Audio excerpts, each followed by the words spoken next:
This is LGR.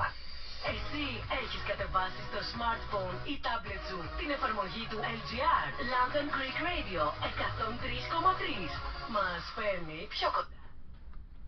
Hello and welcome to All About Autism, our monthly charity show here on London Greek Radio, aimed at helping us all understand autism better so that we can together create a better society for autistics and the whole autism community. My name is Dr. Sophia Christophi and I'll be your host for the next hour, and I'm joined by my co-host and charity volunteer Ellie Kolatsi, a parent of twins, one of whom is autistic. As listeners may know, on each monthly episode we focus on a different topic connected to autism, and for today's show we have a special guest with us, Lennie Varvarides from Dyspla. We'll be discussing neurodivergent people in the arts, writing and exhibiting, as well as identity and how that transpires within the work. How are you both today? Good. Good to have you here, Lennie. Yeah, so thank you. Enjoying the summer weather? Yeah. It's actually my dad's birthday today as well, so I just wanted to quickly say happy birthday to him. If you have anything you'd like to ask or share that we can read out and discuss live on air, please don't hesitate to get in touch with us.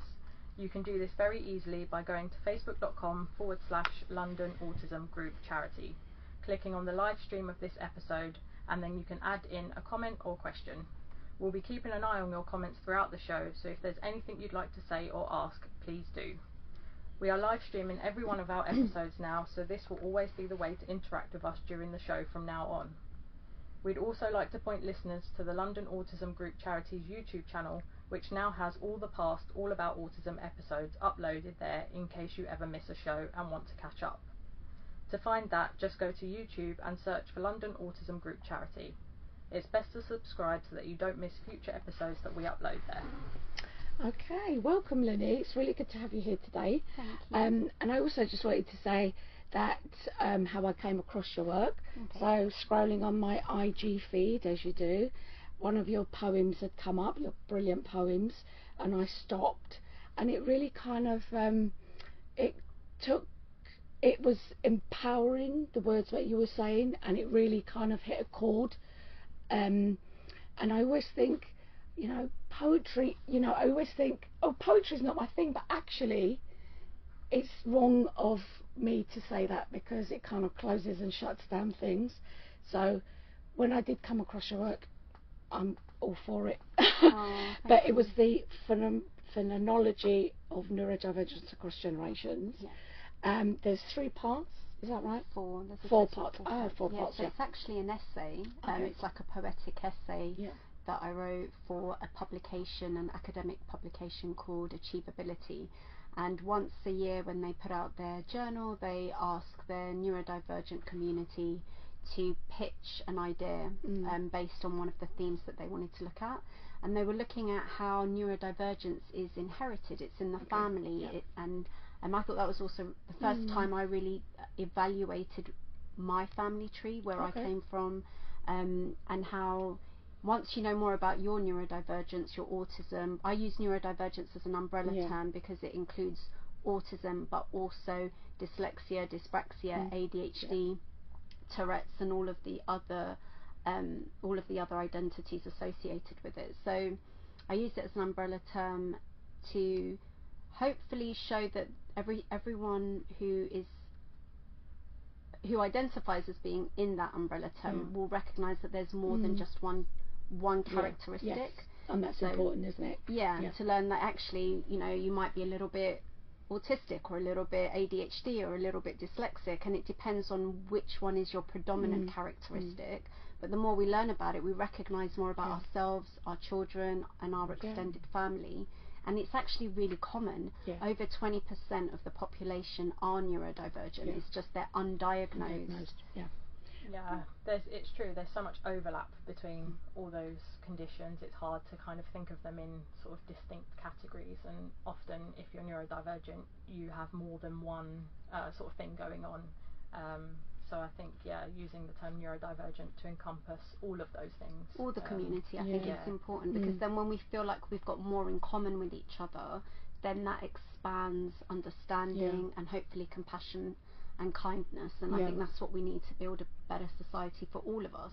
And there's this catchphrase that goes, if it's good for neurodivergent people, it's good for everyone. Okay. And I think like that is that's also good. really beautiful to Yeah. think of it as actually, it's not us and them, it's not neurotypicals and neurodivergent people, it's us as a community, us as a human, you know, part of the human race. Absolutely.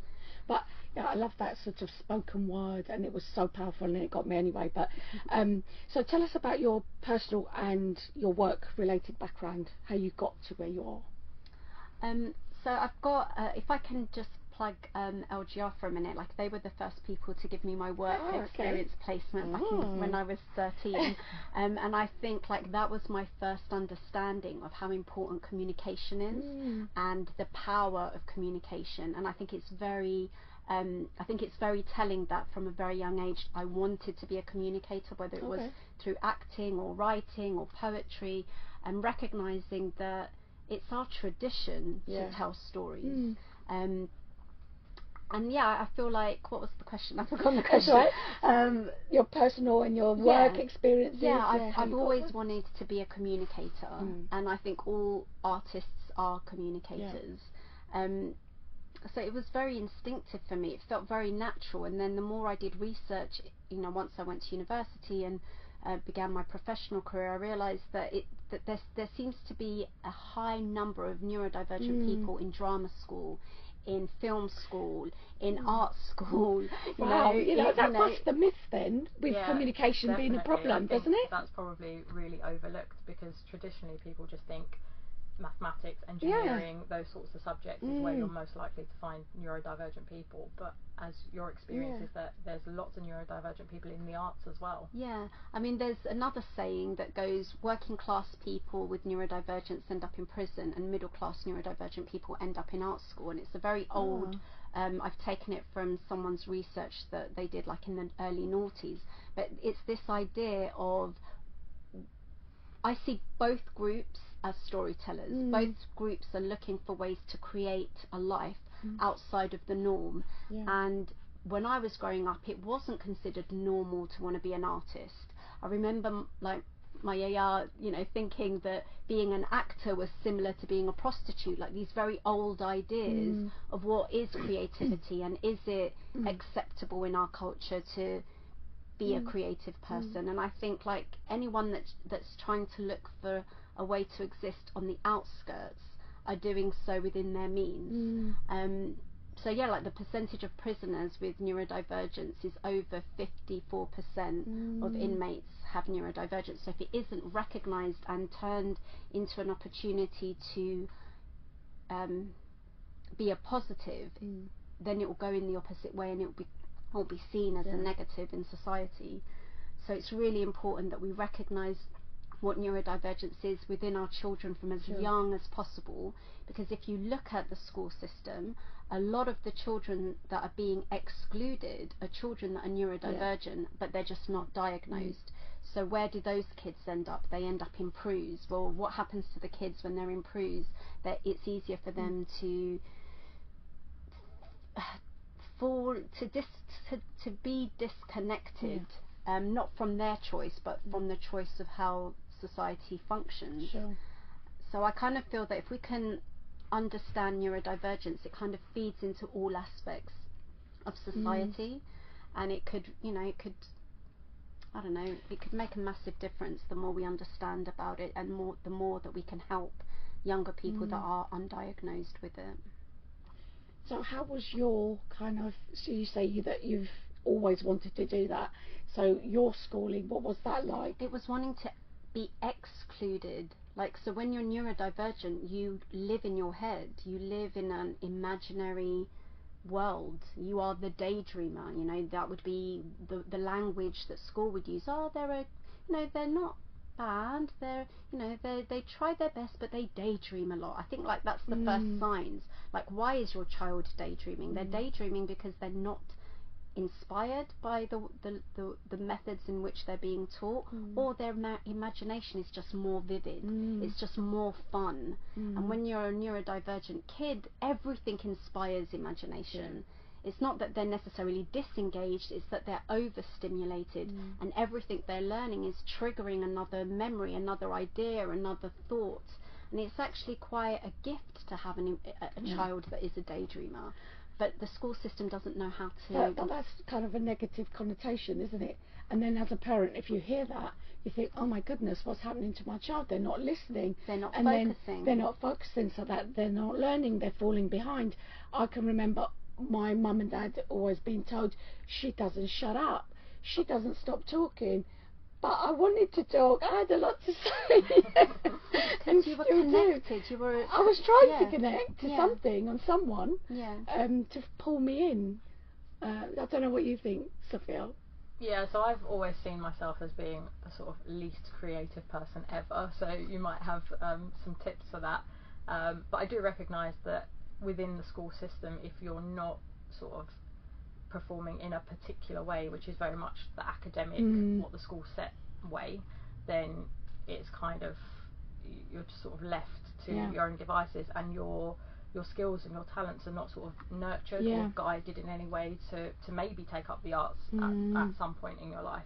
That's deliberate though, to not take up the arts is very deliberate, because since 2010, under the Tory government, Michael Gove at the time made it harder for people to take an art GCSE, and neurodivergent kids, that's the only reason we want to go to school, to do drama, to do music, to do art, and to make it harder for neurodivergent kids to do those GCSEs. You've just kind of cut off our lifeline. If I didn't have the opportunity to do art and drama and English literature, I mean, I don't know where I'd be right now. I'd probably I don't want to even think about where I'd be, because it was in school that I realised that I could have a life as an artist, and it was through those GCSEs recognising that actually I'm good at something. And neurodivergent kids need to recognise really early on what they are good at, so that they have something to aspire to, because the worst thing we can do to young people is to make them think they're no good at anything. Yeah,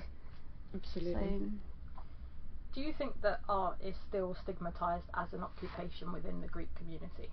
I can only talk about my experience and how it wasn't seen as a respected profession, but I understand, like, coming from a working class immigrant background where the whole like pursuit was on surviving. I can understand why working class parents don't want their kids to follow that, because it isn't considered a safe, financially safe and secure profession.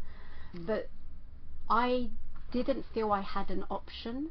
I didn't feel like there was anything else for me. So to some extent that makes me lucky, because I had a single-minded vision, that my vision, my goal, my ambition was to live a creative life, not necessarily to be an artist, but to live a creative life. And to have a creative life, you have to have a sense of freedom, and that freedom comes from feeling like you can be yourself. And it's as simple as that for me. So it was a case of, I couldn't be anyone else, I couldn't do anything else, and nothing else made me as happy as living with a creative outlook. And I think that it's also really important for neurodivergent children to be exposed to that creative outlook from a very, very young age. Like, when I say young, I mean as soon as they can hold a crayon, they should be encouraged to draw and draw and draw and draw. And that's what we did to our daughter. Like, as soon as she could hold a bottle, with the other hand she was holding a crayon. And that helps develop that sense of play through art, that develops their character, and that kind of development leads to them having a healthy mindset, which is really important with the amount of young people that have got mental health challenges and depression from such a young age. Like, it's because there is no access, or not that there's no access, but there's no respect maybe for the arts. It's kind of not encouraged. It's not encouraged. No, I love that, because when you say she was holding the bottle in the other hand the crayon, that's such a vivid image, because it's putting an image to something that's not explainable. They haven't got the words, they're still developing, as you say, and having just that scribble, it means something. Yeah. It absolutely means something. It only means something though if the parent looks at it and gives it value. Yeah. So it's not just about the child creating art, it's about the parents valuing what that young person's just created, and truly looking at it and seeing beauty in it and encouraging that child, because the more we show our kids that we are proud by their hard work, the time that it's taken that child to sit there and draw that drawing, and we say language like, you've worked really hard on that, you've really concentrated, you've really focused, it's really beautiful, then that child is going to want to do that for us again, and that is how they get our attention. And that is, I think, like, that's a gift for them for the rest of their life. That's the dopamine, isn't it? Yeah, that's the dopamine. And if they've got ADHD, they need that dopamine. Need that. Oh yeah. So, yeah, I think it's so simple. It's so simple that they don't want us to know how simple it is. And creativity can solve, I think, most problems. Might not make you rich, but it will make you happy. Yeah, and the results are sort of amazing as well. Ellie and I were talking about her twins who took part in your workshop and the work they produced, and had somebody sat in front of them and sort of interviewed them, they wouldn't have generated the responses that they did. But what came out of them from that workshop was just, the insight into their young minds was just amazing, and how they view being neurodivergent, and it was really impressive. I feel the reason we got so much out of them is because we treated them like young professionals. So everyone that came to our workshops for an exhibition that opens on the 16th of August called Enfield is Disabled, every single person, whether they were 10 or 70, had the same method. Like, we used the same method. We didn't dumb it down or make it more sophisticated for the older people. We just spoke to them like human beings and asked them to talk about their experiences. And a lot of people don't ask kids, how do you think, how do you feel, what do you think, what do you you know, like, what do you think about the way that you're being taught in school, you know, what do you think about your neurodivergence. Like, even when my daughter has her meltdowns, I'll be like, and maybe a little bit annoyingly, I'll be like, oh, that's just because, you know, it's because you're dyslexic, or it's because you've got ADHD, or, well, you're behaving like that because you're having a meltdown. So in a way, like, maybe it takes out the fun of having the tantrum, because, like, the parent knows what's going on.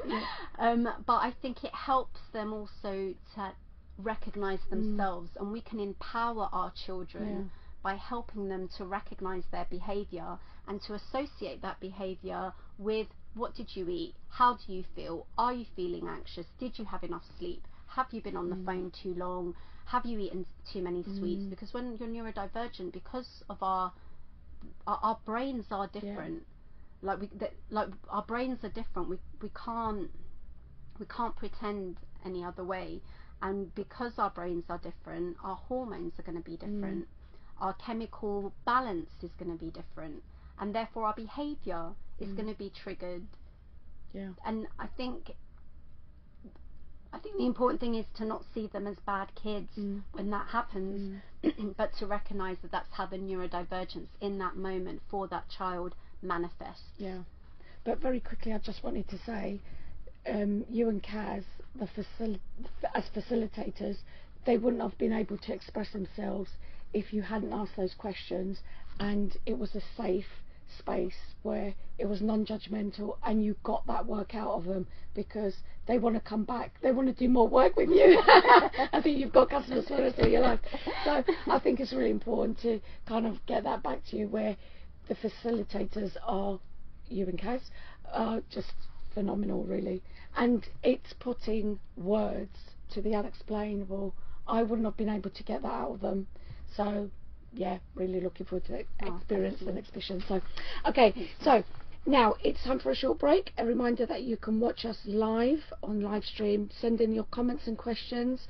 You can go on facebook.com/London Autism Group Charity and clicking on the live stream. Don't go away, we'll see you right back after the break. Welcome back, everyone. Before we continue, just a reminder to those listening to us that you can also watch us on our live stream and send in comments and questions there by going to facebook.com/London Autism Group Charity. So Lennie, I wanted to ask, why is art and using this kind of medium important for neurodivergent people and neurotypical people? When you say medium, sorry, what are you referring to, like art as a medium? Yeah. I think you kind of hit the nail on the head before about being able to communicate. When you said that you felt your children were able to communicate, I think that's what art does. It gives people the space, and I think space is also really important.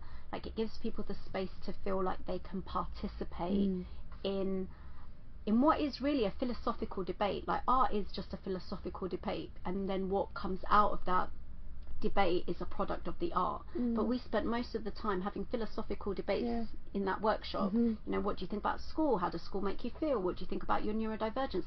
These knowing questions, that's what philosophy is. I think, therefore I am, like, it's them understanding how they think. And that's what I love about art, because it gives you the space to think. And I think that is priceless in today's day and age, where we're so overloaded that we cannot think. To be able to have the space to think, whether it's by writing or painting or taking photography, it's a meditative state. And through that meditation, why do people like meditation? It slows down their heart rate, it expands their perspective, it makes them tap into their inner self, their thoughts, their dreams, their goals. That's what art is. And anyone can do that. You know, anyone can have that as their gift if they allow it for themselves, but also if their parents respect it. That was my next point. I was just thinking, as you were talking, I was thinking, if I was to do that, like the painting and the self-care bit, that's a complete luxury. I never saw my mum and dad having any form of self-care whatsoever. It was work, looking after us, and that was the ultimate goal. This almost seems like, where is the space in your mind or in your makeup to be able to afford you to do that and not to feel guilty about doing it? Yeah, I mean, I used to hear I'm selfish. Like, I can't tell you how many times I heard my mum tell me that I'm selfish, and I just think, you know what, I'm owning that. If that's what it means to live freely, then I'm okay with being selfish, because I deserve the time to breathe. And that's what art is for me. I deserve the time to think creatively.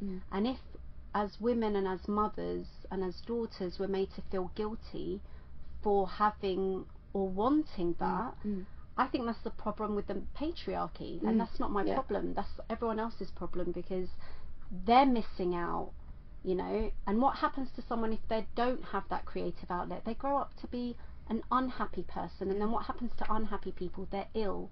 You know, they're ill.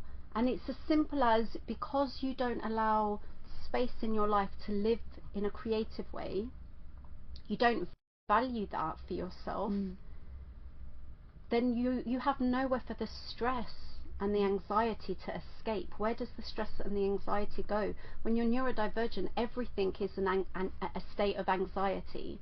That anxiety has to go somewhere. If it doesn't leave your body, it stays in your body, and it develops into an illness.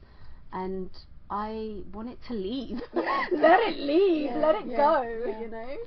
What would you say to a neurodivergent person who would like to try and be creative, but is concerned about doing it wrong, getting it wrong, it not being perfect? How can they sort of get in touch with, presumably you think everybody has the ability to be creative. Yeah, if you've got the ability to think, you've got the ability to be creative, because creativity is thoughts in action. So whatever you make that action be, whether it's even walking down the street and being inspired by what you're looking at and letting your imagination flow, that's stream of conscious thinking. If you were to write down what you were thinking in that state of stream of consciousness, that is considered creative writing. So, you know, it's like, it isn't a mystery. being autistic isn't a mystery. Like, it's innate. It's an innate human characteristic. We were drawing before we knew how to communicate, before we had language. This is our innate right. And along the way, it has been devalued because it's not useful to capitalism. Like, it's as simple as that. Like, no one cares about how we think and wanting for us as individuals to have a creative outlet, because how do you monetize that? And if you can't monetize it, then it has no value to capitalism, but it has value to society. Let's not mix up capitalism with society, because society is based on us, on people, and how we live and how we share our life with our neighbours, with our community, and that is priceless. Yeah. And that is so needed for us. Yeah, good point. Absolutely. So yeah, I do think anyone can. I almost feel that being autistic is rebellious. Like, if you want to be a rebel, the easiest way to be a rebel, to make everyone be really annoyed with your life choices, is to be an artist. It's like in the 80s, if you were a punk, then, you know, like, you were a rebel. But now, if you want to live in a non-material way, if you want to live in a simple way, and I don't know, it almost feels like if you're not being materialistic, especially in our Cypriot community, if you don't want lots of expensive things, you're already kind of like mistrusted almost. I don't know, I just feel like the biggest rebellion is to live like an artist and live simply. When I said I came across your work and I thought, oh, this is amazing, I was a bit jealous actually, because I thought, wow, this is poetry in motion, as it were. And I think it stems back to school and thinking, oh my god, this is so boring, I can't do this, and I completely switched off, which didn't give me the space or the time or for me to go away and do it, because I just thought, well, it's not for me, almost. I think it's so dangerous when people say, oh, it's not for me. I used to hear people say that all the time, like, oh, poetry, it's not for me. Oh, theatre, it's not for me. Oh, music, it's not. What is for you then? Yeah. What is for you? Like, is for you just making money? Like, is that it for you? Yeah, I wasn't making money, by the way. Not you personally, but what is it that is for us then? No, I'm just talking about how dangerous school is and how those early experiences shape your thinking. But my question is, what is for you? Yeah. Because it's a question that is really hard for people to answer, right? Like, you can't answer it right now. I'm putting you on the spot. Yeah. But what is for you? No, I've come back to it.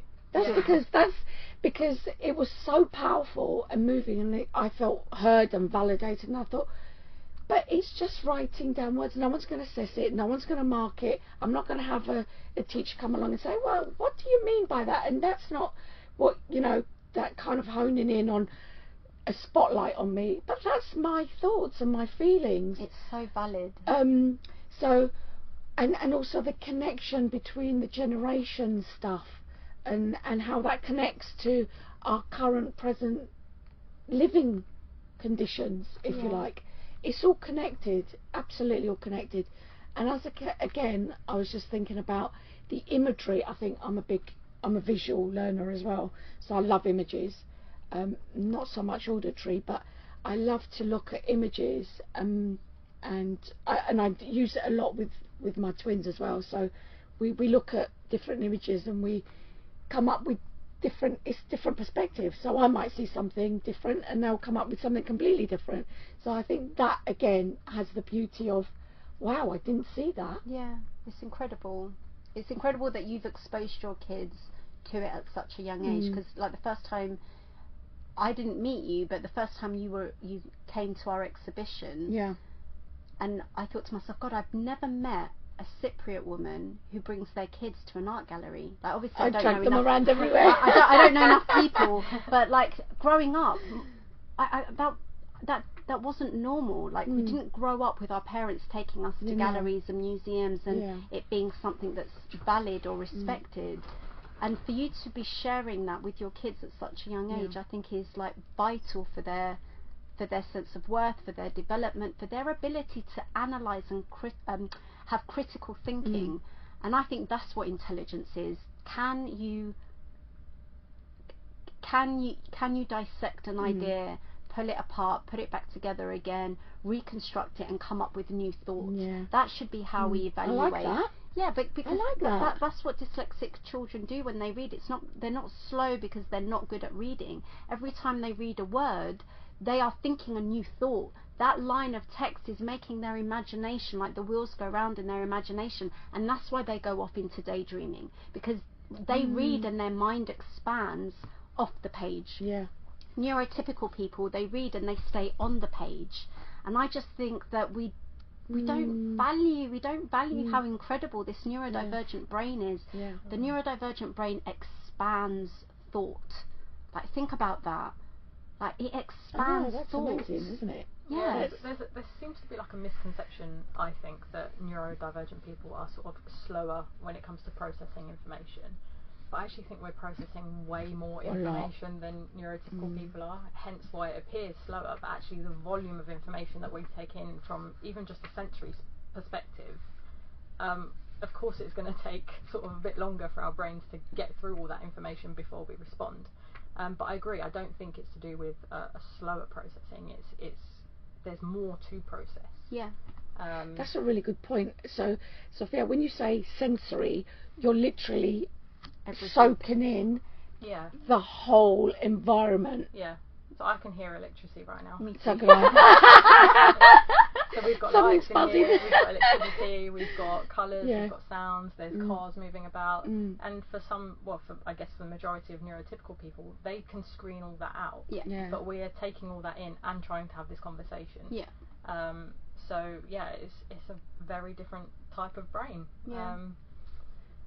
But it's a beautiful brain, and I want any parents that are listening that are coming to like an awakened consciousness about neurodivergence for the first time, maybe they're recognizing it in themselves because they're having their children diagnosed or experiencing challenges with their own children, to just celebrate that they have a neurodivergent kid, because that is a blessing. It might not feel like a blessing, but not feeling like a blessing is because you don't understand your blessing. And that isn't the child's fault. That is your responsibility as a parent, to educate yourself, to not lose your temper, to not tell that child off, and to take it as an opportunity to learn more about yourself. Because if your child is neurodivergent, trust me, you are neurodivergent. You know, like, if not you, your husband, and if not your husband, then your parents, and if not your parents, then your grandparents. Like, it is inherited. It's in the DNA. You can't blame it on technology. It might have an impact, but your kid isn't neurodivergent because of technology. They're neurodivergent because of you. And I think once you embrace that, you go on the journey with your child to learn about yourself, because that's what our children are there for, to teach us about ourselves. Absolutely. And this is what's so energizing about these conversations, because the more you say it, and the more that it's open and everyone talks about it, it's so amazing. The possibilities are endless. The opportunities are endless. There's so much to learn, to research. As you say, think about your own self, your grandparents, your aunties, your uncles. You know, it's out there. It's one of the reasons why we started doing this work, because little did we know that Ellie was thinking about autism within the Greek community. I was in a different part of the world thinking about autism in the Greek community, and neither of us had any experiences of people sort of openly or positively talking about neurodivergence within our community. And then we happened to meet at a conference, I think, and started to discuss it, and Ellie was probably the first person that I'd ever heard talk about neurodiversity in the way that makes sense to me, and also in a way that's that's good, positive. That's really good. Thanks, I'll take that. Nothing makes sense. If you hear her son speak, he is 10 and he's grown up knowing that he's autistic, and the insight that he has is just amazing. But it's all come from the way Ellie's modelled that to him. So he doesn't see being autistic as a bad thing unless somebody is not very nice to him. But inherently he knows his support needs. He knows he's confident. He can advocate for himself. He can advocate for himself at 10 so years old, and it's so impressive.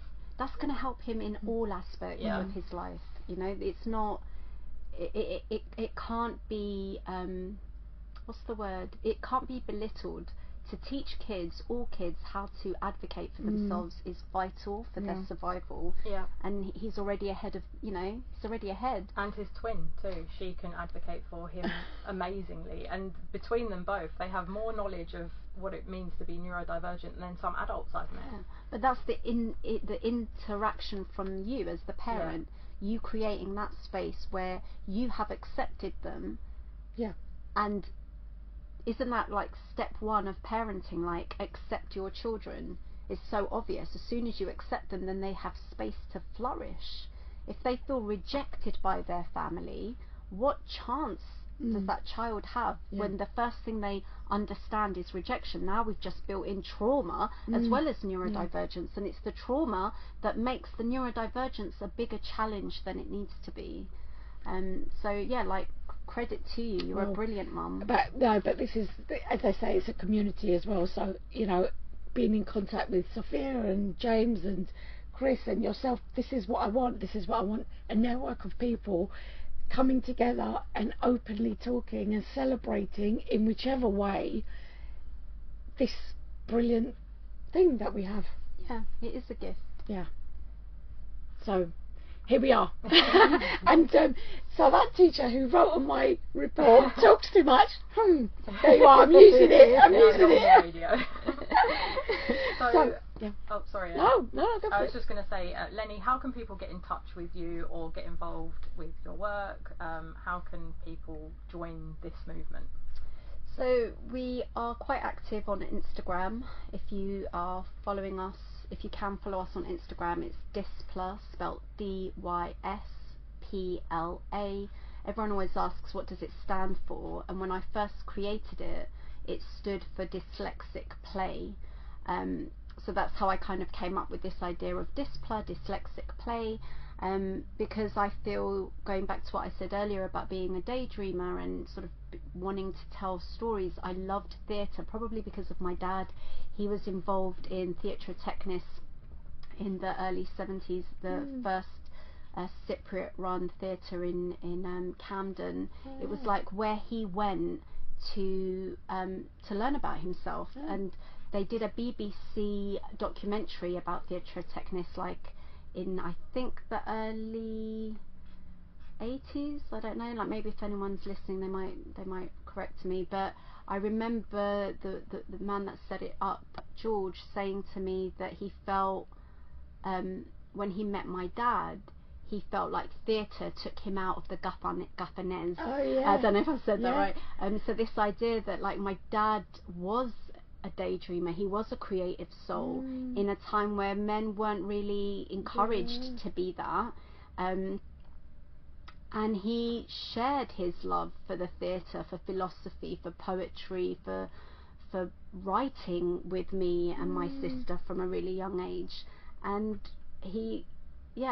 I think, knowing that he thought it was a worthwhile pursuit, and seeing that he wanted to be performing and to be in like the arts but felt like he couldn't, made me feel like actually I can do it.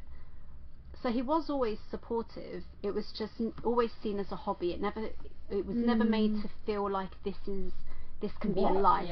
It's a hobby you do when you're young because it's fun. But I don't know, like, before he got ill, I think he recognized that I made a life out of it. And yeah, that's great.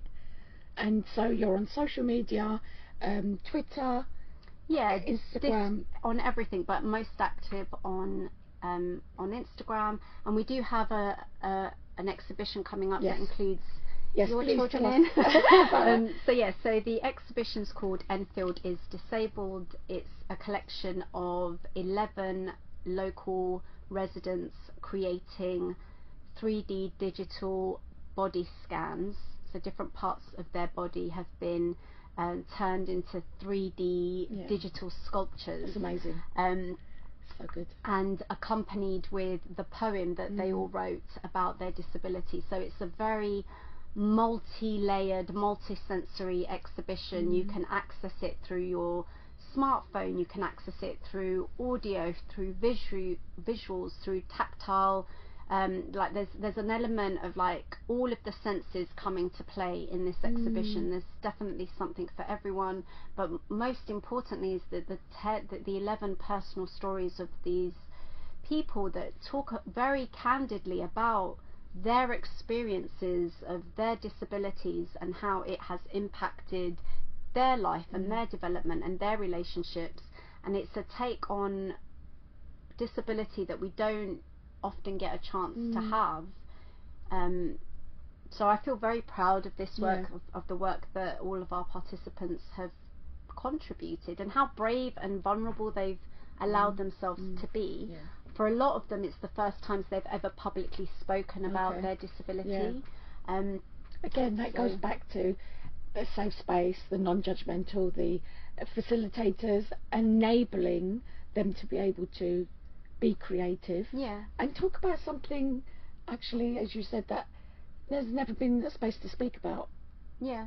That's amazing. I'm really proud of it. I welcome anyone that's listening today. If you want to come, just send me a DM on Instagram or Twitter or via our website, which is dyspla.com, dyspla.com, and we'll add you on the guest list. Like, we want to expand the community. The more the merrier, and the more we all talk about our neurodivergence, that is what will get rid of the stigmatism. People who only are negative towards something that they don't understand. Once the knowledge is there, the community is there, children don't have to mask, they don't have to be scared, the parents don't have to be embarrassed that their kids are neurodivergent.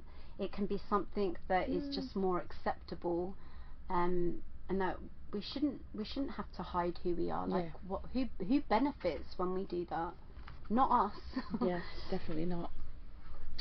Okay, I'm just looking at the clock and the time's ticking. Was there anything you wanted to say, Sophia? No, just that it's been really great to have you on here and to learn more about this type of work. It's very different for me. Like, my background is just purely academic, so it's always good to hear about different things that are going on, different ways that people are communicating and getting their message out there. So yes, and we also had you at the community cafe in Southgate, which was great, and hopefully we'll be able to get you at some of the other cafes as well. So I think people there really benefited from that experience and seem to really enjoy it as well. Yeah, definitely. I mean, we met some new people there, and one of them is also now in the exhibition. So I feel that I feel like if the opportunities are there, I think people want to tell their story. Who doesn't want to tell their story? Especially if they think someone's listening. You know, that's like usually a bonus if they think they're listening. So it was our privilege. It was our privilege for us to be able to be part of it. I want to thank you for welcoming us, and thank you for inviting us as well here today. I really appreciate it. I think there's another project coming on, by the way. So yes, keep it open. So that brings us to the end of the show. Our next show will take place on the 5th of September at 7 p.m, which as always is the first Thursday of the month. We'll be live streaming the show on the charity Facebook page, which is facebook.com/London Autism Group Charity. So feel free to stop by and say hi or ask a question during the show.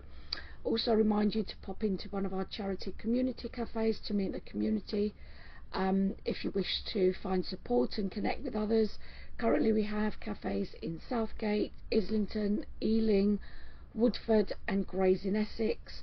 We also have a monthly autistic adult activity day in the Holy Sepulchre Church in the City of London by Holborn Viaduct. All the information about these community cafes, activity days and how else the charity might be able to support you can be found on our website, which is londonautismgroupcharity.org.